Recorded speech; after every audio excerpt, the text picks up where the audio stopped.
शुक्लाम्बरधरं विष्णुं शशिवर्णं चतुर्भुजं प्रसन्नवदनं ध्यायेत् सर्वविघ्नोपशान्तये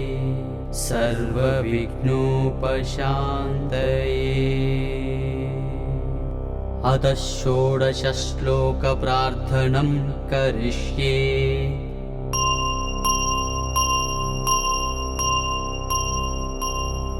प्रथमं बालविघ्नेशं, द्वितीयं तरुणं भवेत्, तृतीयं भक्तविघ्नेशं, चतुर्थं वीरविघ्नकं, पंचमं शक्तिविघ्नेशं, षष्ठं ध्वजगणाधिपं, सप्तमं पिङ्गलादेवमष्टमोच्चिष्टनायकं, नवमं विघ्नराजं च, दशमं क्षिप्रनायकम्, एकादशं तु हेरम्बं, द्वादशं लक्ष्मीनायकं, त्रयोदशं महाविघ्नं, भुवनेशं चतुर्दशं, नृत्ताख्यं पञ्चदशकं, षोडशोर्ध्वगणाधिपं, गणेश षोडशं नाम प्रयतः प्रातरुत्थतः,